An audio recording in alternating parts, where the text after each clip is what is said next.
Harold Mitchell had seen 90 summers come and go. His hair, once jet black during his service days, had turned completely white years ago. Deep lines marked his face like a roadmap of the life he'd lived. But his eyes, those sharp blue eyes, still held the same clarity they had when he was a young soldier fighting in Korea 7 decades earlier. Every Saturday morning was sacred to Harold. It wasn't about religion or anything fancy like that. It was about routine, about having something to look forward to in the quiet rhythm of his retirement years. He would wake up at 6:30, just like he had in the military, make himself a simple breakfast of toast and black coffee, then get ready for his weekly outing. By 8 o'clock, Harold would be backing his pride and joy out of the garage, a 1967 Chevrolet pickup truck in deep blue, with chrome that still gleamed because Harold spent hours keeping it polished. That truck was older than most people's parents, but it ran like a dream. Harold had bought it brand new with his savings, back when he'd returned from the war and started working at the textile mill. Now, all these years later, it was one of his last connections to those younger days. The drive to May's Diner took about 15 minutes through the quiet streets of Millbrook. This town had been Harold's home for over 40 years now. He'd raised his kids here, buried his wife here 5 years back, and knew practically everyone by name. Millbrook was the kind of place where neighbors still waved to each other, where the same families ran the same businesses for generations, where life moved at a pace that suited folks just fine. May's Diner sat on the corner of Main Street and Oak Avenue, a classic chrome and red building that looked like it had been pulled straight out of the 1950s, which made sense, because it had been there since 1952. May herself was in her 70s now, having taken over the place from her father. She made the best pancakes in 3 counties, and her coffee was strong enough to wake the dead, as the regulars like to say. Harold pulled into the parking lot at exactly 8:15, the same time he arrived every Saturday. His body didn't move as quick as it used to. Arthritis had settled into his knees and hips years ago, making every movement require a bit more thought and effort. He reached for his cane from the passenger seat, a simple wooden walking stick with a rubber tip that his son had bought him last Christmas. Opening the truck door took both hands now. Harold swung his legs out slowly, planting his feet firmly on the pavement before using the cane to push himself up to standing. There was a moment, just a brief second, where his balance wavered, but he steadied himself, took a breath, and started the slow walk toward the diner entrance. The morning air was crisp and clean. October had always been Harold's favorite month. The leaves on the oak trees were turning brilliant shades of orange and red. There was that smell in the air, that particular scent of autumn that brought back memories of hay rides with his late wife, of taking his kids to pumpkin patches, of simpler times. He'd made it about halfway across the parking lot when the sound hit him. A roar of engines, loud and aggressive, shattering the peaceful morning quiet. Harold turned his head, moving carefully to keep his balance, and saw them coming down Main Street. Motorcycles. 12 of them, all big Harley-Davidsons, their chrome catching the morning sunlight. The riders wore black leather vests and jeans, their bikes rumbling with that distinctive deep-throated sound that could be heard from blocks away. Harold didn't have anything against motorcycle riders. He'd known plenty of good people who rode bikes, but something about this group felt different. Maybe it was the aggressive way they revved their engines. Maybe it was the way they took up the entire street, forcing a car to pull over and wait. The pack of motorcycles turned into May's parking lot, their engines echoing off the brick building surrounding the small lot. They pulled into a line, taking up 6 parking spaces, their bikes gleaming expensive and powerful. The riders started dismounting, and Harold got a better look at them. They were young. Most of them looked to be in their 30s, maybe early 40s at the oldest. Heavily tattooed arms, thick beards, sunglasses, even though the sun wasn't that bright yet. Their leather vests had some kind of symbol on the back that Harold couldn't quite make out from where he stood. They were loud, laughing and shoving each other in that way young men do when they're showing off. Harold minded his own business and continued his slow path toward the diner. He'd been around enough tough guys in his life to know that the best policy was usually to just let them be. But the parking lot wasn't that big, and the bikers had parked right in the main walkway area. To get to the diner entrance, Harold would have to navigate around their motorcycles. He approached carefully, his cane tapping against the pavement with each step. The bikers were gathered in a cluster near the diner door, still talking loud, still laughing. A couple of them glanced at Harold but didn't move to give him more room. He'd have to squeeze through a narrow gap between two of the parked motorcycles. Harold planted his cane and started to turn his body sideways to fit through the space. His movements were slow and deliberate. At 90 years old, you learned to be careful. A fall could mean a broken hip, and a broken hip at his age could mean the end of independent living. He was almost through when it happened. His cane slipped just slightly on a small patch of sand or gravel on the pavement. Harold's body shifted to catch his balance and his shoulder bumped into one of the motorcycles. Not hard, just a gentle bump, but it was enough. The bike, which had been resting on its kickstand, tilted to the side. Just a few inches, not enough to fall over completely, but enough to make it rock noticeably. Harold caught himself with his cane, his heart jumping in his chest from the sudden loss of balance. He turned carefully to look at the motorcycle, checking if he'd caused any damage. It looked fine to him, still upright on its kickstand, no scratches that he could see. "Hey, what the hell, old man?" The shout came from behind him, loud and angry. Harold turned slowly to see one of the bikers striding toward him. The man was big, probably 6'2", with arms covered in colorful tattoos and a thick beard that covered half his face. He wore a black bandana on his head and his leather vest showed patches and pins that Harold didn't recognize. "I'm very sorry," Harold said, his voice steady despite his racing pulse. "I lost my balance for just a moment." "Is your bike all right?" The other bikers had stopped their conversations and were now watching. Several of them moved closer, forming a loose circle. Harold felt the shift in the atmosphere immediately.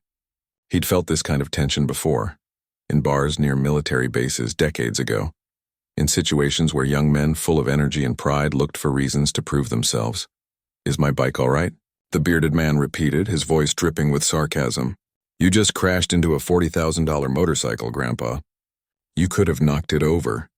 Harold looked at the bike again. It was still standing perfectly fine, exactly as it had been. "I apologize again. It was an accident. I can give you my insurance information if there's any damage." "Damage?" Another biker laughed, a shorter man with a shaved head and a nose ring. "Man, look at him shake. Dude can barely stand up and he's out here bumping into people's rides." More laughter from the group. Harold counted 12 of them now, all focused on him. The bearded man who'd yelled first stepped even closer. Harold could smell cigarette smoke and leather. The man's eyes were hidden behind dark sunglasses, but his jaw was clenched tight. "You know what I think?" the bearded man said, loud enough for everyone to hear. "I think you don't understand respect. That's the problem with you old-timers. You think you can just do whatever you want because you've been around forever." Harold felt his own jaw tighten. He'd faced enemy soldiers with rifles pointed at him. He'd watched friends die on frozen Korean hillsides. He'd survived things these young men couldn't imagine in their worst nightmares. But he also knew that responding with anger right now would only make things worse. He was one 90-year-old man with a cane. They were 12 young men in their physical prime. "I meant no disrespect," Harold said quietly. "It was an honest accident. I'm happy to make it right." "Make it right?" The bearded man, who the others had started calling Razor, stepped back and gestured to his friends. "You hear that, boys? Grandpa here wants to make it right." Inside the diner, Harold could see faces pressed against the window. May was there, her hand covering her mouth. Other regular customers watched with worried expressions. The Saturday morning crowd at May's was usually a peaceful bunch. Retired folks, families with young kids, people who just wanted a quiet breakfast. Nobody in there was going to come out and help. Harold didn't blame them. What could they do against a dozen bikers? Razor circled around Harold slowly, like a predator sizing up prey. "You know what would make it right? You get down on your knees and apologize properly. Show some real respect." The other bikers hooted and laughed. A couple of them pulled out their phones, pointing cameras at Harold. They were going to record this, turn an old man's humiliation into entertainment, probably post it online for laughs. Harold's hands tightened on his cane. Every instinct in his body, instincts trained into him 70 years ago in boot camp, told him to stand his ground. He'd never knelt for anyone except in prayer and to propose to his wife. He wasn't about to start now. "I'll apologize standing up," Harold said, his voice stronger now. "Like I said, I'm sorry for bumping your motorcycle. It was an accident. There's no damage. I'd like to go have my breakfast now." The mood shifted again. Razor's face darkened. He stepped right up to Harold, so close that Harold had to tilt his head back to look up at him. "You refusing me, old man? You think you're tough?" The diner door opened and May stepped out, her apron still on, her gray hair pulled back in its usual bun. "That's enough," she called out, her voice sharp. "Leave him alone or I'm calling the police right now." Razor didn't even look at her. "Lady, go back inside and mind your business. This is between me and Grandpa here." "His name is Harold Mitchell," May said, stepping closer despite the obvious danger. "He's a war veteran and he comes here every Saturday. He's a good man and he doesn't deserve this treatment." "Oh, a war veteran," Razor said mockingly. "Which war, the Civil War? Look at how old he is." More laughter from his crew. Harold felt heat rising in his face, but not from embarrassment. From anger. These young men had no idea. They rode around on expensive motorcycles, playing at being tough, probably never faced real hardship or danger in their comfortable lives. Harold's right hand moved slowly from his cane to his jacket pocket. His fingers, gnarled with age but still steady when it mattered, found what he was looking for. His cell phone, an old flip phone that his kids had helped him learn to use. "I need to make a phone call," Harold said quietly. Razor laughed out loud at that. "What, you gonna call your grandson to come save you?" "Or maybe your nurse. You probably forgot to take your medication this morning, that's why you're stumbling around bumping into things." The other bikers loved that. They were eating this up, their phones still recording, capturing every moment of what they thought was their leader, putting some old guy in his place. Harold opened his phone and scrolled through his short contact list. There weren't many numbers stored in there. His son, his daughter, his doctor, the pharmacy, and one other number, a number he'd had memorized for over 60 years, a number that connected him to a brotherhood forged in fire and blood on a frozen peninsula, half a world away. He pressed the call button and lifted the phone to his ear. It rang once, twice, then a voice answered, gruff but warm. "Harold, that you?" Harold's eyes never left Razor's face as he spoke just 4 words into the phone. Words that carried weight and history and an unbreakable bond. "Brother, I need you." Then he gave his location, the intersection of Main Street and Oak Avenue, May's diner, and he hung up. The whole call lasted less than 20 seconds. Razor was still smirking. "That's it? That's your big move? Making a phone call?" Harold slipped the phone back into his pocket and returned his hand to his cane. His heart was still racing, but not from fear anymore. Now it was anticipation. "I suggest you fellows move along. There's no need for this situation to get any worse." "Oh, it's gonna get worse all right," Razor said, reaching out and poking Harold's shoulder with one thick finger. "It's gonna get worse for you, old man, if you don't touch him again." May's voice was cold as ice. She had her own phone out now, held up where everyone could see it. "I've already called the sheriff. Deputy Carson is on his way. You boys want to be here when he arrives?" Razor finally turned to look at her, his expression annoyed. "You know how far the sheriff's office is from here? We got plenty of time." He turned back to Harold. "Plenty of time for Grandpa to learn some manners."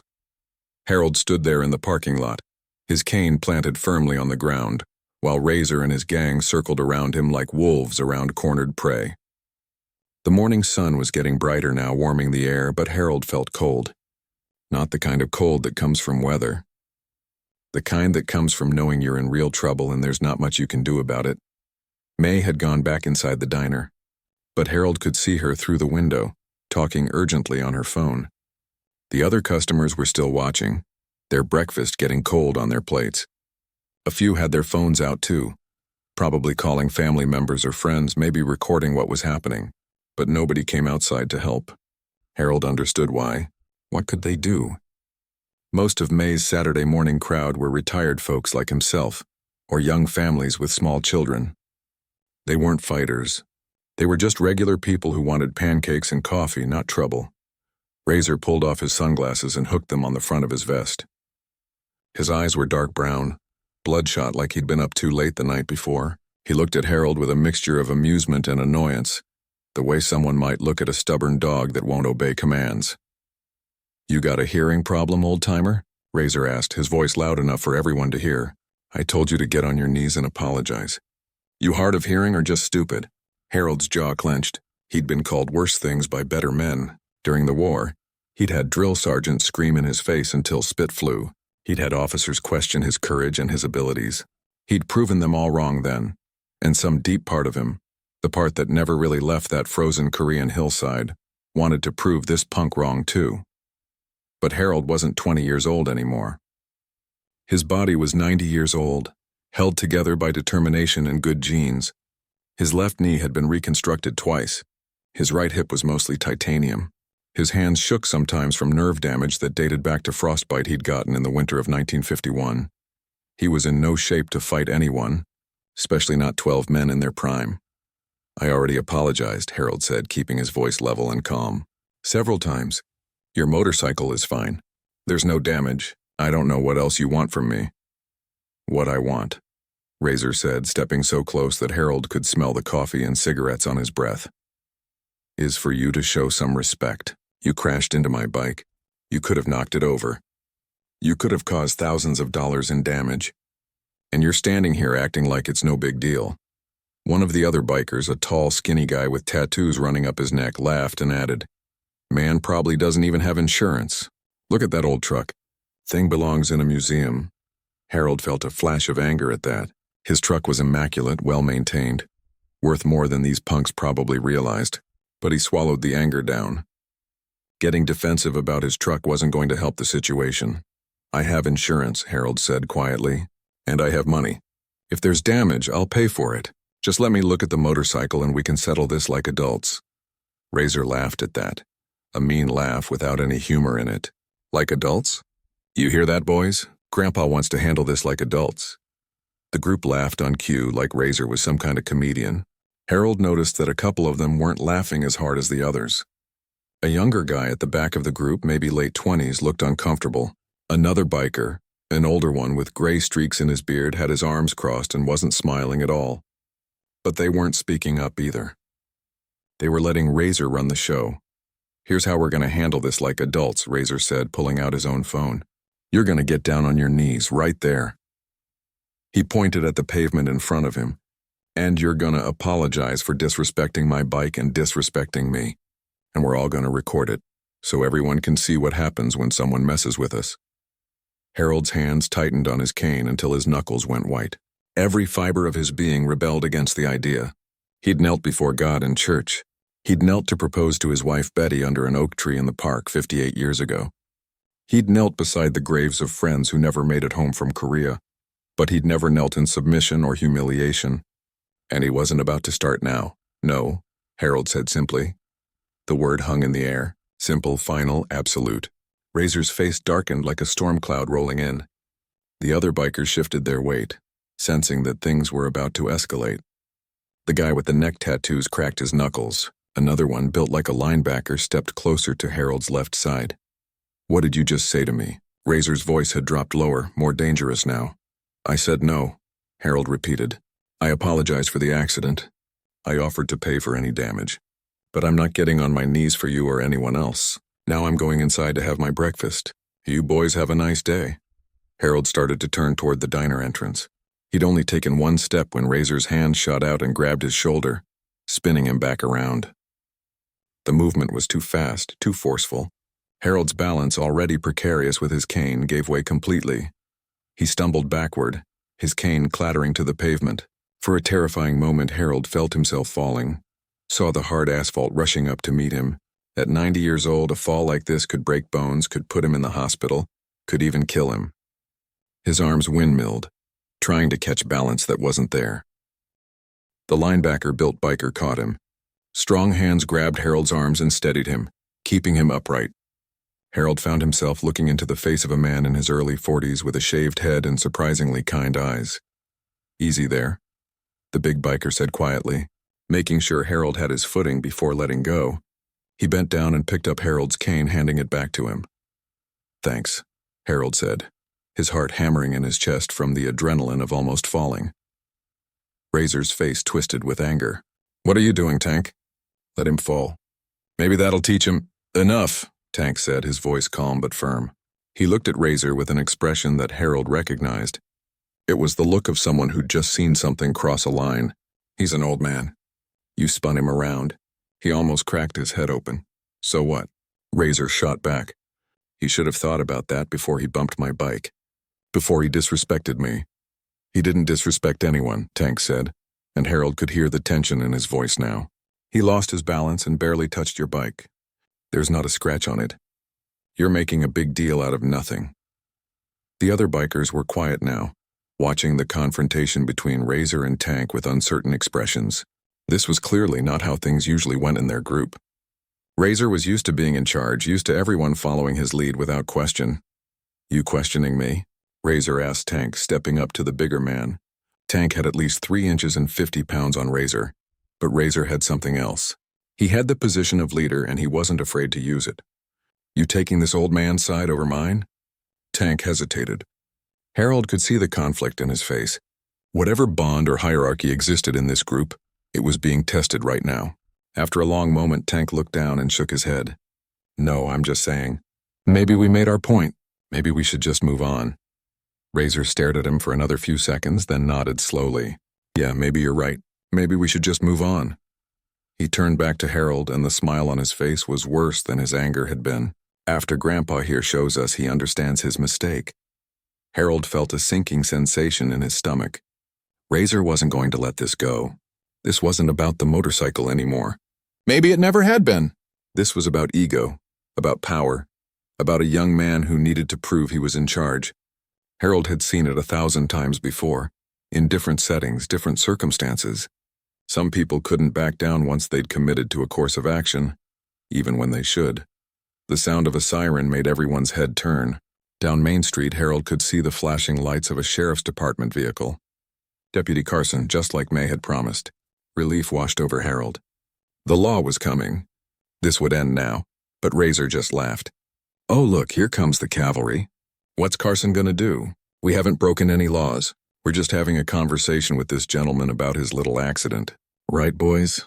The other bikers nodded, a few of them putting on innocent expressions. The guy with neck tattoos even waved cheerfully at the approaching deputy car. Harold realized with growing dread that Razor was right. What had they actually done? They'd surrounded him, sure. They'd been aggressive and intimidating. But they hadn't hit him. Razor had spun him around, but Tank had caught him before he fell. There were no injuries, no property damage, no obvious crime. The patrol car pulled into the parking lot and Deputy Carson got out. He was a young guy, maybe 30, with sandy blonde hair and a serious face. Harold had met him a few times before at community events. Carson was a good kid, took his job seriously, but he was also green. He'd only been with the department for 3 years. "Morning, folks," Carson said, his hand resting casually near his belt, near where his radio and pepper spray were clipped. "Got a call about a disturbance. Everything all right here?" "Everything's fine, officer," Razor said with a smile that didn't reach his eyes. "Just had a little misunderstanding with this gentleman. But we're working it out." Carson looked at Harold. "Mr. Mitchell, you okay?" Harold wanted to tell him everything. Wanted to explain how they'd surrounded him, threatened him, tried to make him kneel. But he also knew how it would sound. A group of bikers would say they were just talking. Their phones probably had video that made it look less threatening than it felt. And what could Carson do anyway? Arrest all 12 of them? On what charge? "I'm all right," Harold said, the words tasting like defeat in his mouth. "Just a misunderstanding, like he said." Carson didn't look convinced. His eyes scanned the group, taking in the phones that were now pointed down instead of at Harold. The way the bikers had spread out to look less threatening now that law enforcement was present. May called it in pretty upset. "Said these guys were hassling you." "May worries," Harold said, which was true. "I appreciate her concern and I appreciate you coming out here, Deputy. But I think we're okay now." Razor's smile got wider. "See, no problem here. We were just leaving anyway. Got places to be, roads to ride." He turned to his gang. "Right, boys? Time to roll out." The bikers started moving toward their motorcycles. Tank paused as he passed Harold, leaning in close enough that only Harold could hear him. "Sorry, old-timer," he whispered. "Razor. He gets like this sometimes. He'll cool off. Just stay inside for a bit after we leave, okay?" Harold nodded slightly, acknowledging the advice. Tank seemed like a decent guy caught up in a bad situation. Following a leader he probably shouldn't be following. Harold had known men like that in the service, too. Good soldiers who followed bad officers because that's what you did in a hierarchy. The motorcycles roared to life one by one, 12 engines creating a wall of sound that echoed off the buildings. Razor was the last to mount his bike. He sat there for a moment staring at Harold, his expression unreadable behind his sunglasses that he'd put back on. Then he revved his engine twice, loud and aggressive, before leading his gang out of the parking lot and down Main Street. The sound of their departure seemed to last forever, gradually fading as they left Millbrook behind. Deputy Carson waited until they were out of sight before turning back to Harold. "You sure you're okay? Those guys have been through town a couple times before. Always causing some kind of trouble, but nothing we can really nail them for. Just being jerks, mostly. I'm fine," Harold assured him, though his hands were still shaking slightly on his cane. "Really? Thank you for coming so quickly." Carson nodded, but he still looked concerned. "You want to file a report or anything? Even if we can't charge them with anything right now, it helps to have documentation if they come back and cause more problems." Harold considered it, then shook his head. "No report necessary. I just want to get my breakfast and head home." "All right," Carson said reluctantly. "But if they bother you again, you call me directly, okay? May has my cell number." He handed Harold a business card. "And that's on there too. Anytime, day or night." Harold took the card and slipped it into his wallet. "I appreciate that, Deputy. I really do." Carson got back in his patrol car and drove off, probably to write up a report about a disturbance call that ended up being nothing official. Harold stood there in the parking lot for another minute, just breathing, letting his heart rate slow down, feeling the adrenaline drain out of his system. May came bursting out of the diner and hurried over to him. "Harold, oh my goodness, are you all right? I was so worried. Those awful men treating you like that." "I'm okay, May," Harold said, managing a weak smile. "Shaken up a bit, but okay." "Your breakfast is getting cold," she said, taking his arm gently. "Come on inside. It's on the house today. After what you just went through, least I can do." Harold let her guide him toward the diner entrance. His legs felt weak, and he was grateful for her steady presence beside him. As they walked, he glanced at his watch. 15 minutes had passed since he'd made that phone call. His brother-in-arms would have gotten the message by now, would have made his own calls, would be gathering others. Harold had no idea if help would actually come. It had been years since he'd seen most of the men from his old unit. They were scattered across the country, many of them as old as he was, some older. But if there was one thing he knew about the men he'd served with, it was this. When a brother called for help, you answered. No matter how long it had been, no matter how far away you were, he'd made the call. Now all he could do was wait and hope. Hope that the bonds forged in war were strong enough to bring help to a parking lot in a small town. Hope that he hadn't just made a fool of himself, calling in a favor for something that was already over. Inside the diner, the other customers gave him sympathetic looks and pats on the shoulder as he made his way to his usual booth by the window. May brought him coffee without asking, strong and black, just how he liked it. Harold wrapped his hands around the warm cup and stared out the window at the empty parking lot. Somewhere in the distance, he could still hear the faint rumble of motorcycle engines, getting quieter, fading away. But Harold had a feeling this wasn't over. Not really. Men like Razor didn't just forget. They festered. They brooded. They came back. Harold took a sip of his coffee and settled in to wait. Whatever was coming, he'd face it.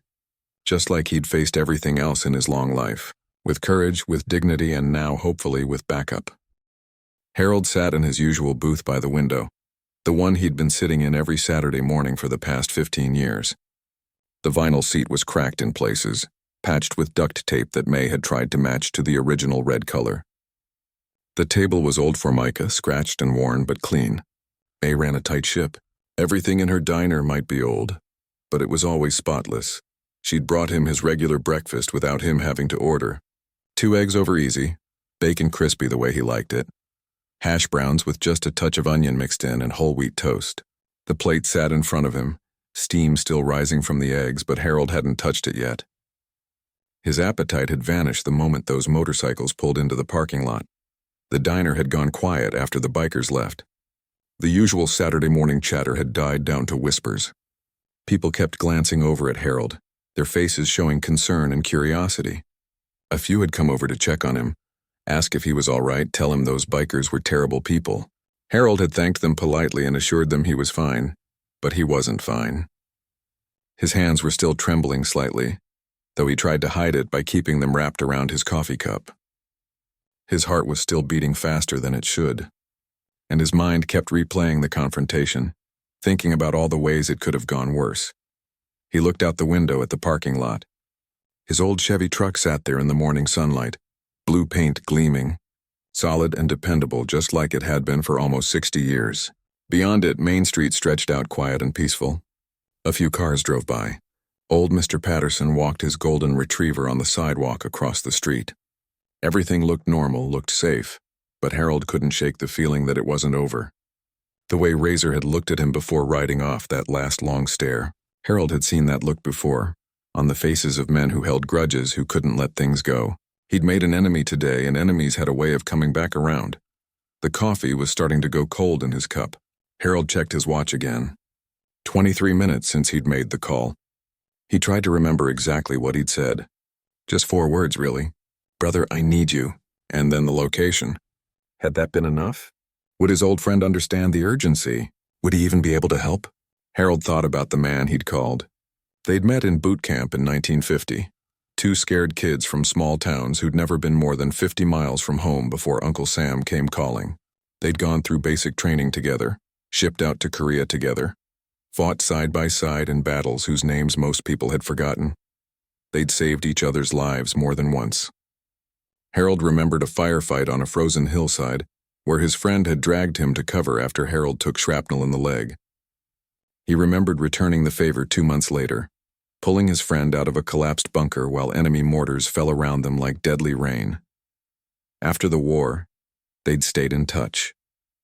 Christmas cards every year, phone calls on birthdays, reunions when they could manage them, though those had become less frequent as they got older, as their bodies made travel harder. The last time Harold had seen him in person was 3 years ago, at a Veterans Memorial service.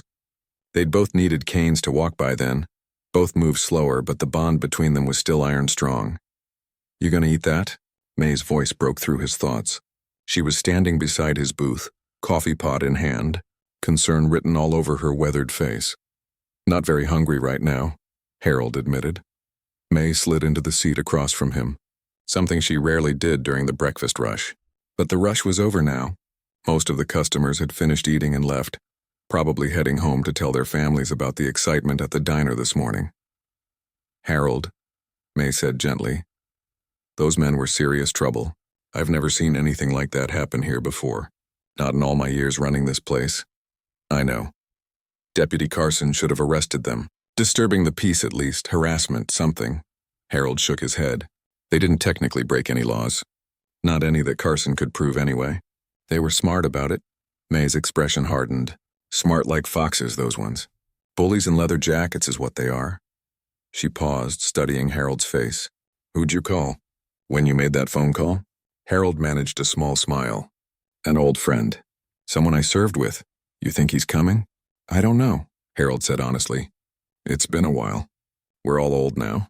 But if he got the message, if he can make it, he'll be here." May reached across the table and patted his hand. Her skin was warm and soft, her touch gentle. "You're not alone, you know. This whole town knows you, respects you. If those bikers come back, there'll be plenty of people who'll stand with you." Harold appreciated the sentiment, but he knew it wasn't true. "Not really. The people of Millbrook were good folks, kind and decent, but they weren't fighters. They were shopkeepers and teachers and retired accountants. They were grandmas and young mothers and teenage kids working summer jobs. What could they do against men like Razor and his gang?" A sound in the distance made Harold's head snap toward the window. A rumble deep and rhythmic, different from the aggressive roar of Razor's gang, but similar enough to make Harold's pulse quicken. May heard it too. She stood up quickly and moved to the window, pressing her face close to the glass.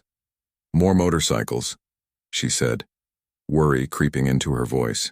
"Oh, Lord, Harold, you don't think they're coming back?" Harold stood up slowly, using his cane for support, and joined her at the window. The sound was getting louder, coming from the east side of town. Then he saw them coming down Main Street, and his heart nearly stopped. Motorcycles, dozens of them. They rode in a formation that Harold recognized immediately. A military formation, 2 columns with precise spacing between bikes. These weren't kids playing at being tough guys. These were disciplined riders who knew how to move as a unit. As they got closer, Harold could make out details. The riders wore leather vests, but these vests were different from Razor's gang. These had American flags patches, military unit insignias, POWMIA symbols. Many of the riders were older, some with gray beards or bald heads that shone in the sunlight. A few had prosthetic limbs visible, specialized controls on their bikes to accommodate missing arms or legs. "Oh my," May whispered. "Harold, who are these people?" Harold's eyes were fixed on the lead rider, a man sitting tall on a big touring bike, his posture straight despite his age. Even from a distance, even after all these years, Harold would recognize that bearing anywhere. Military bearing that never went away no matter how many decades passed. "That's my friend," Harold said quietly, his voice thick with emotion, "and he brought help." The formation pulled into May's parking lot with the same precision they'd shown on the street. The lead rider stopped his bike directly in front of the diner's main window, close enough that Harold could see his face clearly. 88 years old, weathered by time and sun, but with eyes that still held the fire of youth. He wore a leather vest covered in patches and pins, each one telling a story of service, of brotherhood, of battles fought and survived. The rider dismounted slowly, carefully, using the kind of deliberate movements that came with age and old injuries.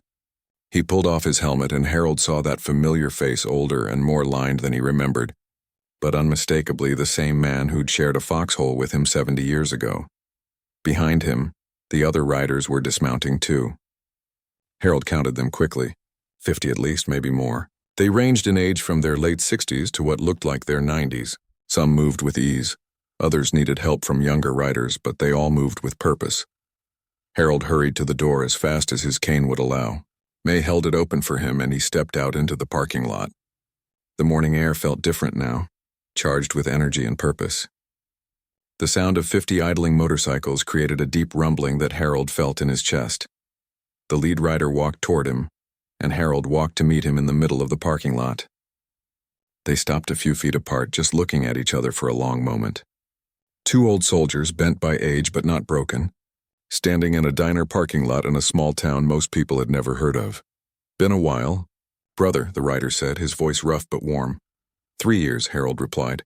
"The memorial service in Richmond." "You look old," the man said with a slight smile. "You look older," Harold shot back. Then they were embracing, two old men holding on to each other like drowning men holding on to life preservers. Harold felt tears prickling at his eyes and didn't bother to hide them. Some things were worth crying over. Brotherhood was one of them. When they pulled apart, Harold's friend kept one hand on his shoulder. "Got your message. Made some calls. Called in some favors. We came as fast as we could." Harold looked around at the assembled riders. They stood by their bikes, watching quietly, waiting. He recognized a few faces from old reunions, old get-togethers. Others were strangers, but the patches on their vests told their stories. Vietnam veterans, Desert Storm veterans, Iraq and Afghanistan veterans. Multiple generations of service all gathered in this parking lot because one old soldier had asked for help. "This is too much," Harold said, overwhelmed. "I didn't mean for you to bring an army." His friend shrugged. "Didn't bring an army. Brought family. Once I explained the situation, everyone wanted to come. You'd be surprised how many old warriors live within a 2-hour ride of this place. We got guys here from 3 different states. I don't know what to say. Don't say anything. Just tell me what happened. Who do we need to have a conversation with?" Harold told him everything. The accidental bump, Razor's demands, the intimidation, the attempt to make him kneel, Tank catching him when he almost fell, Deputy Carson's arrival and departure. His friend listened without interrupting, his expression getting harder and harder as the story went on. When Harold finished, his friend turned to the assembled riders. "Everyone hear that?" His voice carried across the parking lot, commanding and clear despite his age. A chorus of affirmatives came back. They'd all been listening. "Local punk and his gang decided to hassle our brother here," the friend continued. "Tried to make a 90-year-old Korean War veteran get on his knees and beg. Anyone here think that's acceptable behavior?" The response was immediate and loud. "No, sir," came from dozens of voices, the words spoken with military precision. Some of the riders looked angry. Others looked coldly determined. All of them looked ready for whatever came next. May had come out of the diner and was standing on the sidewalk watching with wide eyes. Other people had started to gather too. Mr. Patterson had stopped walking his dog across the street and was staring open-mouthed. A few cars had pulled over, their drivers getting out to see what was happening. Harold's friend noticed the growing crowd and smiled slightly. Looks like we're making a scene. Little bit, Harold agreed. Good. Let this town see what happens when someone messes with our brothers. He raised his voice again, addressing the assembled riders. We're going to wait here, patient-like. See if these punks have the stones to come back. And if they do, we're going to have a polite conversation with them about respect, about how you treat veterans, about how you treat elderly folks. Anyone have a problem with that plan? Not a single voice objected. One of the younger riders, a man in his 60s with a prosthetic leg visible below his jeans, spoke up. What if they don't come back? Harold's friend considered that. Then we wait a reasonable time, make sure our brother here is safe, and head home. Either way, we make it clear that Harold's not alone, that he's got family watching his back. Another rider, an old Vietnam veteran with a gray ponytail, added, already put word out on social media, posted pictures of our ride here. Any biker in the region knows something's happening in Millbrook. News travels fast in the motorcycle community. Good, Harold's friend said. Let it travel. Let everyone know that you don't mess with veterans. Not in this town. Not anywhere. Harold felt a swelling of emotion in his chest. Pride, gratitude, humility all mixed together. He'd made one phone call, spoken 4 words, and this was the response. 50 riders dropping whatever they were doing on a Saturday morning to ride to his aid. Some had probably driven hours. Some had probably canceled plans. Disappointed family members rearranged their day completely. And they'd done it without hesitation because that's what brothers did. That's what the bond of military service meant. It didn't matter that the war they'd fought together ended 70 years ago. It didn't matter that they were old men now, that their battles were supposed to be behind them. When one brother called for help, the others answered.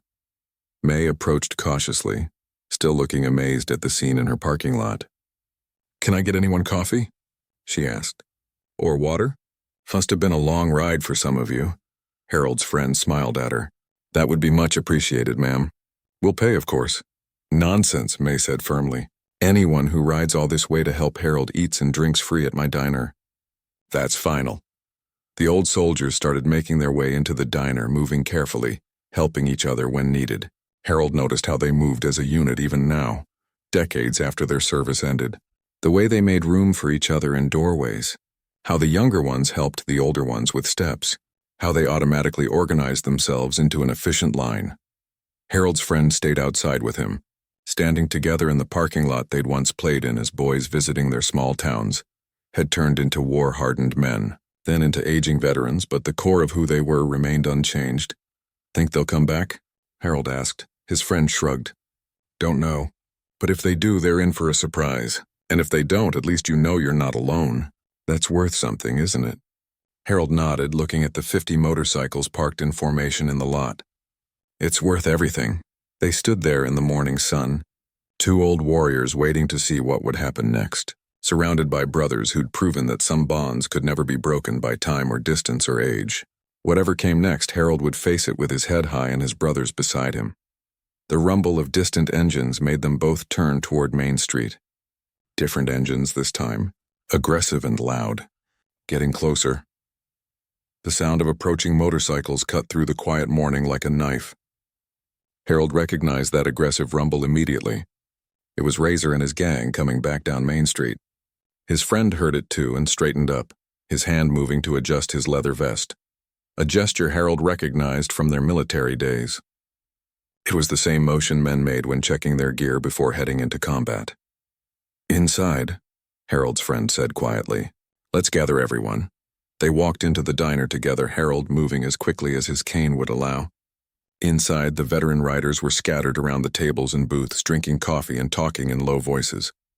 The conversation stopped when Harold's friend raised his hand. They're coming back, he announced. Everyone outside. Formation like we discussed on the ride over. There was no panic, no rushing.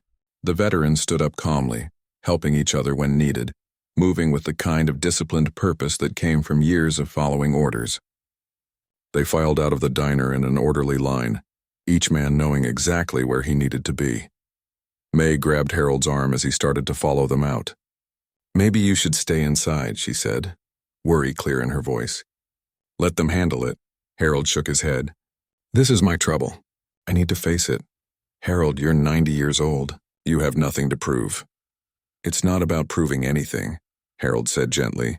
It's about standing with my brothers. They came here for me. The least I can do is stand beside them.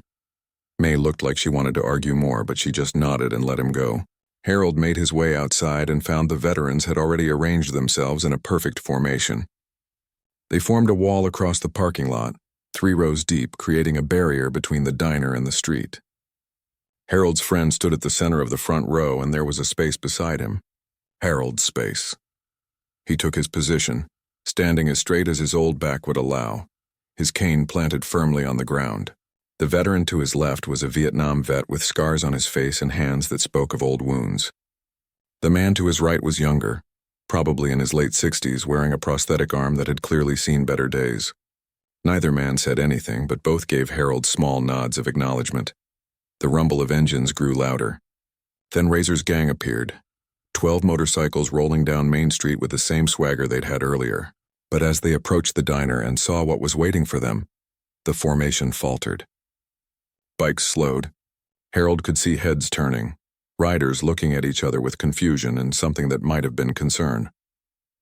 They pulled into the parking lot slowly this time, without the aggressive engine revving from before.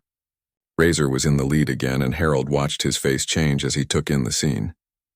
The swagger disappeared, replaced by wariness. His gang spread out behind him, but their earlier confidence was gone. Razor stopped his bike about 20 feet from the wall of veterans and killed the engine. His gang followed suit. The sudden silence was almost louder than the engines had been. For a long moment, nobody moved. 50-plus veteran riders faced down 12 young bikers, and the outcome of that equation was clear to everyone present. Razor dismounted first, trying to recapture some of his earlier bravado. He pulled off his helmet and sunglasses, squinting in the bright sunlight. "Well, well," he said, his voice not quite as confident as it had been. "Looks like Grandpa called for backup." Harold's friend took one step forward, just one, but it was enough. There was something in the way he moved, in the way he carried himself, that commanded attention and respect. "I'm going to assume," he said, his voice calm and measured, "that you didn't know who you were messing with this morning. So I'm going to give you some information free of charge." Razor crossed his arms, trying to look tough, but Harold noticed he didn't take a step closer. "Yeah, and who are you supposed to be?" "My name doesn't matter. What matters is that the man you tried to humiliate this morning, the man you tried to force to his knees, is my brother. We served together in Korea. We bled together. We watched friends die together. And when he called and said he needed help, I came. We all came." Harold's friend gestured to the assembled veterans behind him. "These men served in Vietnam, in Desert Storm, in Iraq, and Afghanistan. We've got Purple Hearts here.